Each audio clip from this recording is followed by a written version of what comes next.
What's up, guys? Welcome to LP Tremors, where we talk all things vinyl and horror.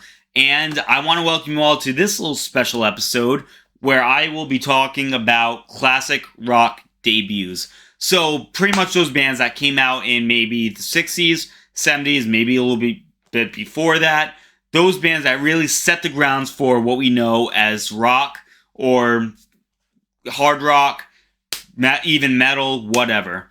These are the classic rock bands that really set the tone. I'm going to be discussing their first albums, also known as debuts. So, and more specifically, I'm talking about my 10 favorite classic rock debuts. So, those records that I consider some of my favorite records of all time. But more specifically, they have to be classic rock debuts. So, I'm not going to include bands like, for example, Black Sabbath. Their debut of Black Sabbath, one of my personal favorites of all time. Not going to include that because it's a classic metal record, right? Same thing with bands like Judas Priest. I could have easily put in Rock and Roll in here, but maybe not. Or the first Iron Maiden record. Come on, I could have easily included any of those, but that's gonna be for another video. But this is just mainly classic rock, so they just have to be in that little category as what we know and love as classic rock. So with all that being said, this is just my list, my personal preferences. If you disagree with me, that's awesome. Agree with me, that's great. This is just my personal picks. So no need to get upset that, my number 8 isn't my number 4, or I left out a record. Just my personal preference, right? Alright, so enough of my bullshit. Let's get this show on the road. So, I have a few honorables that I'm just going to quickly throw out like that. Van Halen, the record sitting right behind me. Their 1978 record, Van Halen. I could not have left this off this video. I mean, I feel horrible that this is only an honorable. Because this is a great, great record. I love this record to death. Only thing is, a lot of the tracks I'm a little burnt out with. We've all heard You Really Got Me. We've all heard Ain't Talking About Love, Running with the Devil, the beautiful, brilliant solo from Eddie Van Halen on Eruption, or Janie's Crying. We've all heard these tracks to death. They're all embedded in our brains. I'm just a little burnt out by a few of these tracks. Not saying they're bad tracks because they are fantastic. I still play this record regularly. But it is I feel a little burnt out by this record. I actually prefer Van Halen 2, but we'll discuss that on another time. But yeah, Van Halen got to be on this list as my first honorable. Another honorable, this is a record that came out in 1976. Probably, I guess you can call them a duo, but not really because there is a full band. I'm talking about the best sisters in the world. Heart, Ann and Nancy Wilson, with Dreamboat Annie, coming out in 1976.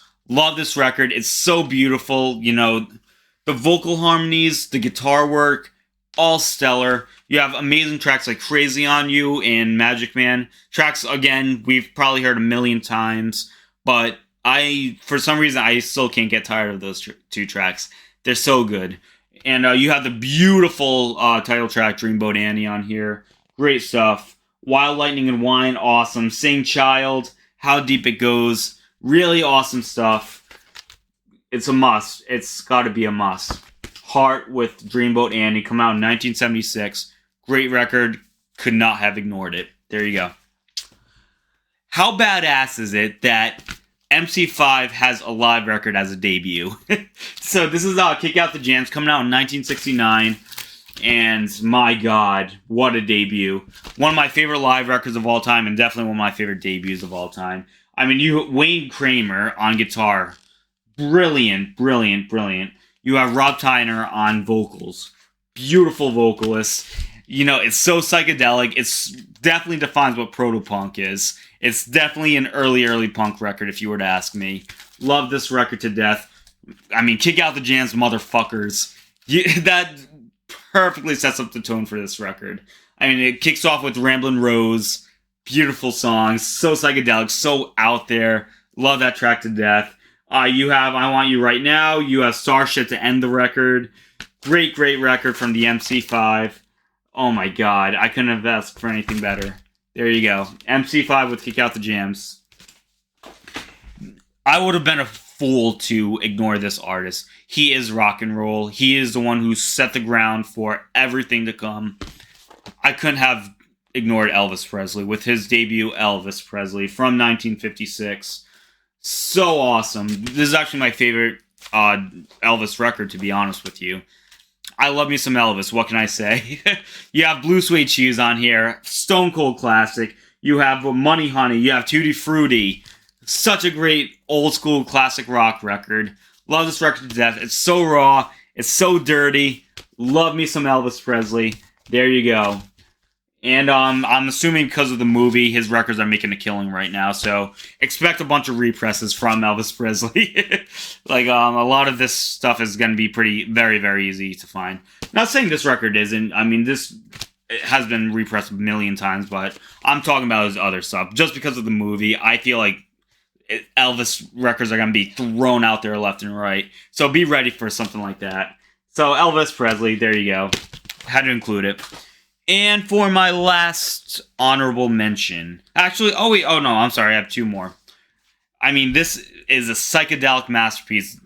This record and the record after that, if you want some really good psychedelic rock, this is the stuff to go to. This album is definitely an acquired taste. You know, you have to give it a couple listens. Some might get it like that, but the average listener, maybe not. This is a record that came out in 1976. Love this debut. I'm talking about Frank Zappa's The Mother of Invention with Freak Out. Coming out in 1966. So awesome. And I feel like I don't even have to say it. It is out there. You know, if you know Frank Zappa, you know this record is gonna be crazy. If you haven't heard it already. Such an iconic record. I mean, this is just set the ground rule for a bunch of different stuff. Psychedelic masterpiece, definitely an acquired taste. Love this record. I mean, come on. Come on, you have tracks like I Ain't Got No Heart. You have Who Are the Brain Police, one of my favorite tracks. Hungry Freaks Daddy to kick off the record. Such a good record. So out there. It's so weird. It's so whacked out. So psychedelic. So spacey. I love this record. Mothers of Invention with Freak Out. Awesome stuff. Definitely give it a listen if you haven't. Alright, now for my last honorable. This is a record that definitely needs more recognition. I love this record to death. And it's very, very psychedelic. But I think I would put it more towards maybe MC5 more than Frank Zappa, for example. Like, if you're into MC5, you are going to be into the 13th Floor Elevators. So this is a record that came out in 1966. This is the psychedelic sounds of the 13th Floor Elevators. Great record. You know, this record is a record that really needs more recognition. I love this album. So friggin' classic. You have You Don't Know How Young You Are to kick off the record. You have Through the Rhythm on here. Roller Coaster. Try to Hide is really good. Love this record. It's just a psychedelic masterpiece. Just a bunch of psychedelic goodness, right? Killer stuff. You have Rocky Erickson on vocals, Tommy Hall on electric guitar. You have Stacey Sutherland on lead guitar. This is a great record. The guitar work is stellar. The vocals are just... what really gets me about this record is the vocals. They're just they're so raw, so dirty. Do yourself a favor and check this out if you have not heard it already. 13th Floor Elevators. Psychedelic sounds of the 13th Floor Elevators. Give it a listen if you haven't. You'll love it. Alright, so those were my honorables. And nothing to take away from those records. Those records are so freaking awesome. Still want some of my favorite records of all time, as you just watched. But I do consider these as my definitive 10. Real cream of the crop stuff. I listen to these albums almost daily. Love all of these records to death. And it was brutal to rank all of these. It was really not an easy process at all. So here we go. Here goes nothing. 10 best classic rock albums. Debuts, in my opinion. Let's do this. So, coming in at number 10. This is a record that came out in 1973. And This is known to be a classic, very well known. So many hits on this particular record from this band. A lot of people know it. And we're talking about none other than the classic Leonard Skinner. Pronounced Leonard Skinner. Awesome, awesome record. So, Freebird, Tuesday's Gone. There you go. Like, this record is filled with classics. Give Me 3 Steps. This whole album is a classic, 10 out of 10. I mean, this really set the ground rule for Southern rock and set the tone and highly influential to millions of other Southern rockers that came after Leonard Skinner. Ronnie Van Zant, God rest his soul. We unfortunately lost him years ago in that horrible plane accident. We all love him. We all miss him. But Leonard Skinner, they're still doing some really great stuff now. You know, they got Ronnie's brother fronting the band. He's been fronting the band for a while now. And they're still kicking. They're still making great records. Still touring. Definitely an iconic band. Everybody knows them. Everyone loves them. Leonard Skinner, pronounced Leonard Skinner. This had to be on my top 10. I love this record to death. Tuesday's Gone is... I don't care how many times I've heard that track. It's still one of my favorite tracks of all time.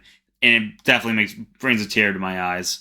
Some of Ronnie Van Zant's best vocal performances, if you were to ask me. So there you go. Leonard Skinner, pronounced Leonard Skinner, as my number 10 for my 10 favorite classic rock debuts.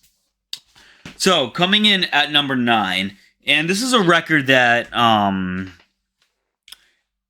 love this record to death. I love this band to death. You know, when I was first getting into classic rock, when I was first really getting into music, this is one of the bands that really grabbed me, you know. I mentioned earlier that I'm a huge Aerosmith fan. More on them later, but we'll get to that. But I was huge into Aerosmith. They set the ground rule for what I am as a music fanatic. This is a band that but this is a band that I discovered a little after Aerosmith, and I became obsessed with this band. I'm talking about a band that this debut came out in 1976. Beautiful record. I'm talking about AC/DC's High Voltage. I have so much friggin' history with AC/DC. I mean, one of the first records I ever heard was Back in Black, and since then, immediately hooked. But I tend to go a little towards the Bon Scott era over the Brian Johnson era. But I love all the eras of AC/DC. They're definitely a band that is very near and dear to my heart, and High Voltage is no exception to that. You have the amazing title track. You have the bagpipes in It's a Long Way to the Top. TNT, I don't care how many times I've heard that track. I can listen to that track all day. You have Can I Sit Next to You, Girl? A nice sleazy bluesy cover. Love that track to death. Rock and Roll Singer, The Jack. Such an iconic record. Bon Scott, Angus Young, Malcolm Young. Come on, man. AC/DC with High Voltage. Unfortunately, I don't have the other version. It's the Australian version of High Voltage. A few other different tracks, and it's very different from this version. But I actually do prefer this version. I mean, I've heard the Australian version a bunch of times, but this is the US release of High Voltage. I love this record to death. There you go. So it's not my favorite AC/DC record, but it's still definitely one of my favorite records of all time. Definitely one of my favorite debuts of all time. I couldn't have left this off this list. Great record, AC/DC with High Voltage. Killer album cover, too. If I ever do like an album cover thing in the future, you should probably expect this one. I mean, Angus Young. There you go. Such an iconic shot. So there you go. AC/DC's High Voltage coming in at number 9. Awesome, awesome stuff. So, coming in at number 8. This is a record where I actually got into much, much later.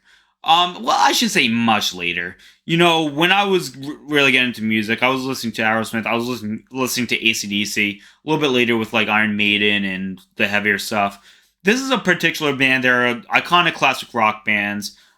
Especially this debut. This debut is hailed as one of the best. At least for anybody who's heard this record. You never see any negatives with this record at all. But this is a record I got into a little bit later on. but better late than never, right? So this is a record that came out in 1973. You probably know the huge vocalist Sammy Hagar. I'm talking about Montrose's self-titled Montrose, coming out in 1973. This record is just badass. Oh. I actually kind of wish I moved this up a little bit, because this is just a badass, raw, raunchy record. And this is actually, I have it on a lime green pressing as well. I know some people rip on me for getting into colored shit, but fuck it. It's fun. But yeah, you got Ronnie Montrose, which is pretty much a backbone of what Montrose is. Sammy Hagar on vocals. I wish Sammy would do more stuff with Montrose, because I think they were just like this. This was Sammy Hagar's best. This is Sammy Hagar at his best. Not really into the Van Hagar stuff, if I'm gonna be totally honest. Not really into Sammy's solo stuff or what he did later on with Chickenfoot, but this badass record. Love this record to death. You have Rock the Nation on here.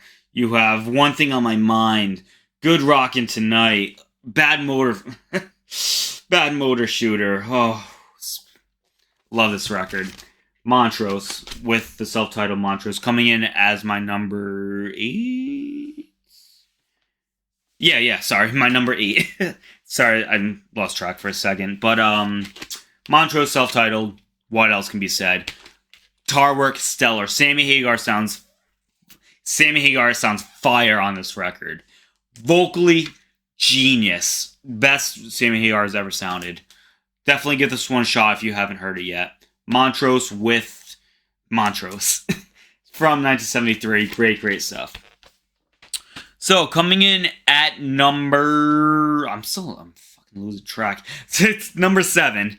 I just love all these records to death. You can put any of these as my number 1. To be honest, I wouldn't argue with it. But this is my number 7. Look, this is a record that came out in 1974, and I do have a lot of history with this record. When I first got into this band, I think the first thing I got was a Greatest Hits, but I played that Greatest Hits to death. And after I got that Greatest Hits, I actually picked up this record on a CD, and so many hits on this record, so many tracks are just embedded in my brain. I can't get tired of it. 1974's self-titled Bad Company. Paul Rodgers, enough said. One of the greatest rock vocalists of all time. If I was to do like a top 10 vocalists of all time, he would probably be in my top 5.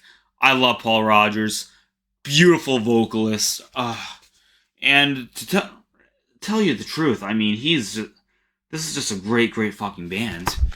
You have this. You have Straight Shooter coming out right after that. Run with the Pack is great.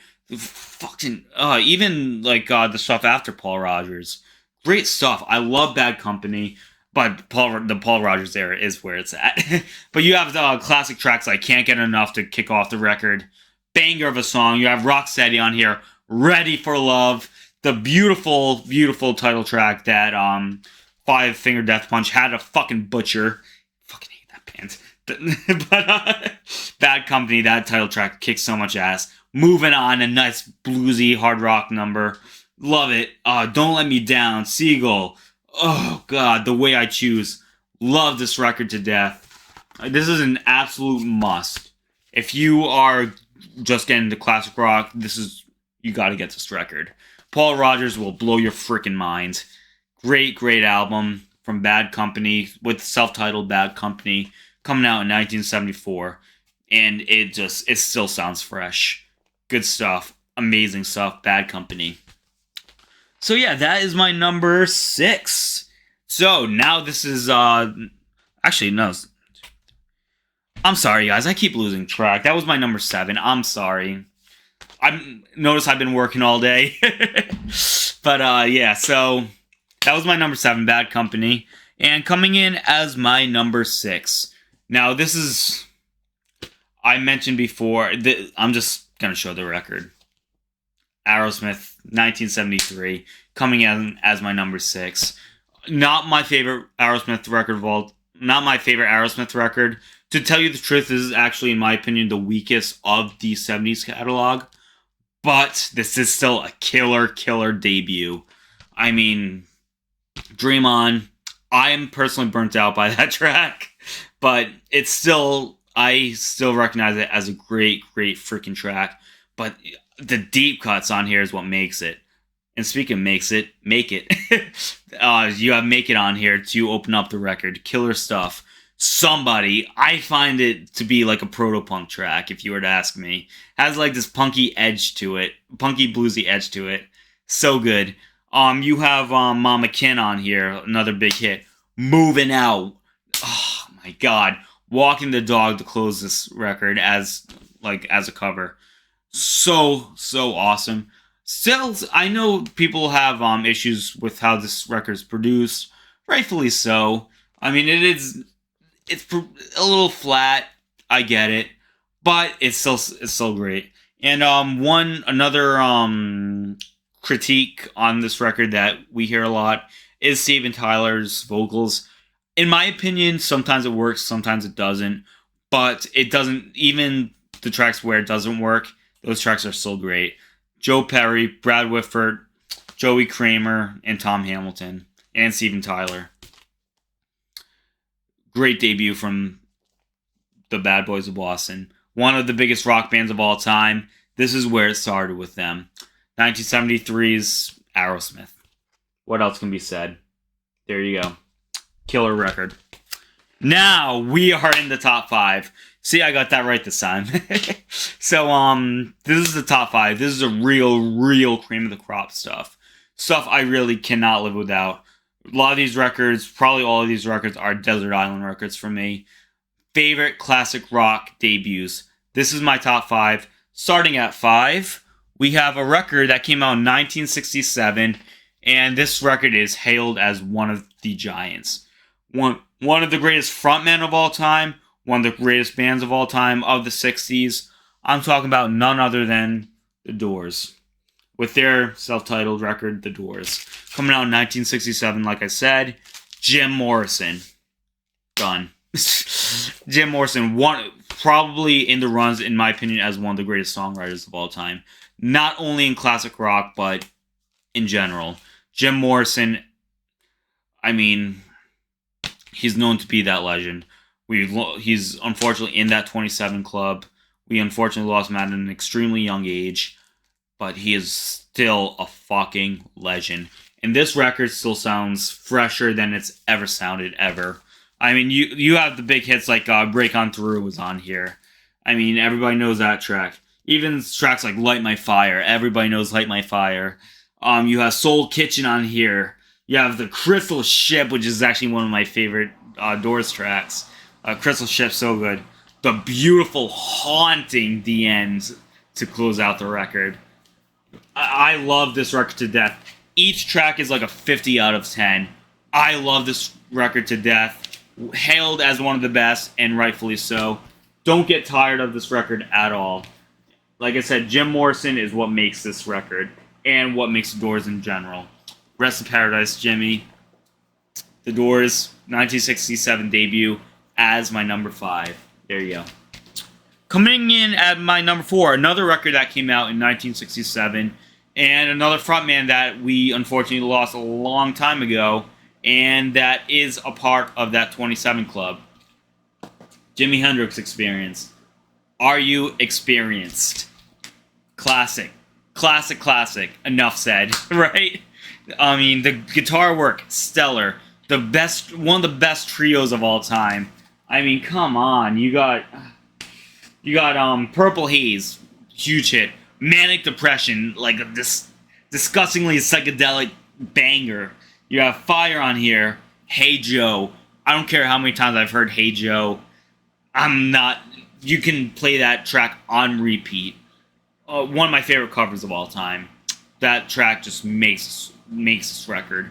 You have tracks like Foxy Lady, another huge hit for Jimi Hendrix. You have I Don't Live Today, Love or Confusion, Fire. Banger of a record. There's something wrong with you if you've never listened to any of these tracks. If you haven't, really, you have to do yourself a favor. Absolute must. This really sets the ground rule for guitar players. It goes without saying. And Jimi Hendrix is a Strat boy just like myself. So he gets a bunch of extra brownie points for that. I'm a big Strat guy. I know I got my Les Paul hanging out right here, but I am a Strat guy. What can be said? You got your own preferences. So there you go, Jimi Hendrix with Are You Experienced? Good stuff. So now we are in top 3, almost done. Alright, so this is a record that came out in 1976, hailed as a gigantic record. I know I said that for a lot of these records, but this record truly is everybody knows this record. Anybody, even a casual listener, if you give this record to a casual listener, they will know 6-7 different tracks off this record. And I'm talking about a record where I was really actually contemplating as putting it as my number 1 because it is such an amazing record. I'm not burnt out by any of these tracks. All these tracks have been played on the radio constantly. I'm talking about 1976's self-titled, another self-titled from Boston. Brad Delp, Tom Schultz, two of the most intelligent men of all time. I mean, Tom Schultz, he basically recorded this whole record in his fucking basement. To record a record this fucking good is beyond me. Oh my god. And then Don't Look Back coming out right after this. Classic. But you have More Than a Feeling, the beautiful ballad More Than a Feeling. You have that on here. You have Rock and Roll Band. You have Smokin' on here. Let Me Take You Home Tonight. Oh, the proggy Foreplay a Long Time. This record, I mean, we've heard all these tracks on the radio. Rightfully so, but for some reason, they're still embedded in our brains. But we're not mad about it, you know? Great record. And I'm just going to point this out right now because it took me until like a year ago to figure this out. This is actually a guitar right here. I don't know if anybody else has really picked up on it like that, but this is a guitar, if you look at it. Like, it literally took me until a year ago to figure that out. And I've been looking at this album cover for years. You know, it's weird. But yeah, that's a guitar. I feel like an absolute idiot. Let me know in the comments if that stumped you as well, because I'm genuinely curious. But yeah, this is Boston self-titled. Classic record. Smokin', another classic on this record. This whole record, Hitchin' a Ride. I can go on and on about this record, but I don't want to keep you here for 10 hours, so I'm just going to keep moving on, but this is just a great record. You've definitely heard this record before. Even like a very, very casual listener, they've definitely heard more than half this record on the radio. Rightfully so. There you go. Beautifully produced. Still sounds fresh today. Gotta love you some Boston. With Boston coming in as my number 3. 2 more records to go. Alright. So we have this record. This is a record that came out in 1969. I believe it was January of 69. And this is a band that how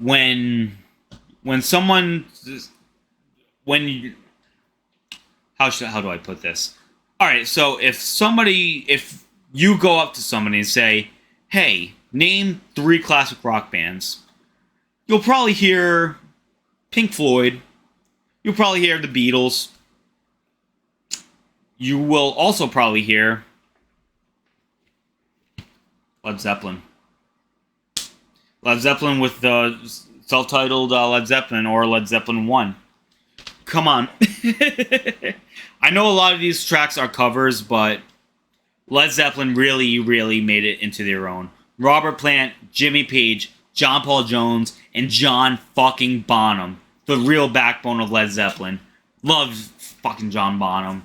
God rest his soul.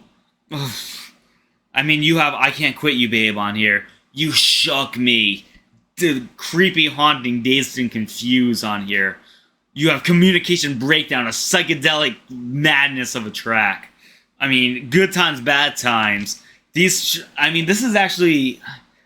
I'm not sure if I would call this my favorite Led Zeppelin record, but it's going to be in my top 3. Because, such an iconic record. Set the ground rule for what Led Zeppelin is today. This was an instant banger. It came out in 1969, but still sounds fresh today. You know, you put this onto your turntable, and it really sounds like they're really coming out at you. I think it's produced very well. A lot of people do have some issues with the production, and I can get that, but it still sounds fresh to me. It still sounds very lively. I mean, all the performances are stellar. Great debut. It really, really, really set the ground rule for what they're going to do later on. And then they came out with Led Zeppelin 2, 3, 4. They came out with House of the Holy and Physical Graffiti. List goes on and on. I even like Presence. All their records. It's fucking Led Zeppelin. One of the greatest bands of all time. Rightfully so. There you go. This record has to be my number 2. Great, great album. Led Zeppelin with Led Zeppelin 1. Now we're here. Number 1. This record means so much to me. It had to be my number 1. You know, I was really flip-flopping, but this record just had to be my number 1. This is a record. It came out in 1978, and it gets me every time. Every time I put this on my turntable, it is a regular listen. The guitar work is what grabs me with this record. The vocals are all there. All the performances, especially the guitar. This is probably the best sounding record out of all of these records, if I'm going to be totally honest with you. It's a tearjerker. Puts a tear to my eyes. It gives me those warm and fuzzy goosebumps. Record that came out in 1978.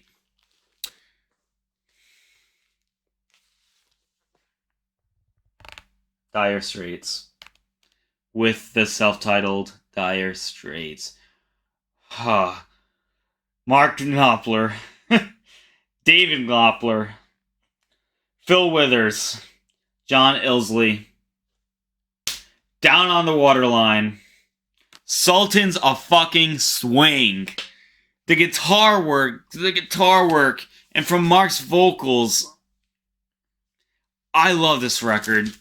This is one of my favorite records of all time. By far my favorite Dire Straits records. Hailed as one of the best. Rightfully so.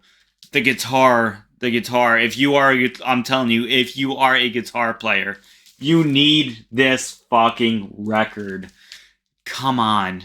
Sultans of Swing, enough said, right? I mean, all these tracks. Lions, Wild West Ends, Setting Me Up, Six Blade Knife. God, this is a great record. This is the only thing I can knock this record is it's kind of like a shitty album cover. At least to me, but the music speaks for itself. Great, great, amazing, amazing record. It's hailed as a giant for a reason. Love this record to death. Love it, love it, love it. And this is actually a 45 RPM special edition. This is actually it came out in, I believe, 2019. This particular pressing, and it sounds phenomenal. You can find it. It ranges in like the $60 range, but so worth it. It's amazing pressing. But I mean, you're not gonna go wrong with any pressing. You can get on cassette, CD, stream it, fuck it, whatever. This record, it just needs to be in your collection. Especially if you're a guitar player. If you're a guitar player, you need this record. Especially if you're a Strat guy, get this fucking record if you don't have it already. Love this record to death. I mean, I'm getting goosebumps just by holding this record. I mean, it gets me every time. Had to be my number 1. No hesitation. There you go. Dire Straits as my number 1. Classic rock debut of all time. And hailed as one of my favorites. There you go. So, that was my list. My top 10 favorite debuts, classic debuts of all time, with exception of a couple honorable mentions. And I love all these records to death. Just remember that. I love all these records. I love my honorables and my top 10. All those records mean something to me. They're still all very near and dear to my heart. Let me know in the comments your thoughts on any of these records. I'll list your top 10 or your top 5 or anything in the comments below. I'd love to see those as well. And yeah, let's compare, let's contrast, let's get a good conversation going. I'd love to hear your thoughts on these records or just any classic rock records you love as debuts. So I'd love to hear it. Definitely leave those in the comments. If you like what you see, if this is your first time on the channel, welcome to LP Tremors to all. And definitely feel free to like, subscribe. I know I'm a dipshit, cringy asshole at times, but I hope you enjoy my cringiness. Maybe. We'll see. But yeah, I really hope you enjoyed this. This was an absolute blast. Get ready for more stuff like this. I'm definitely going to be doing more top 10 stuff.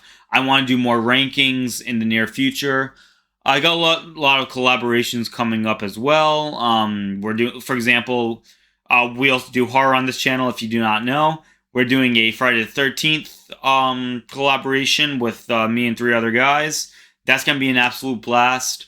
And that's pretty much it. Get ready for more horror shit, more music shit, more vinyl, whatever comes to my mind. I'm just gonna put it out there. All right, so that's pretty much all I got for you guys. Stay tuned for more LP Tremors, and as always, stay metal, stay scared. Bye, guys.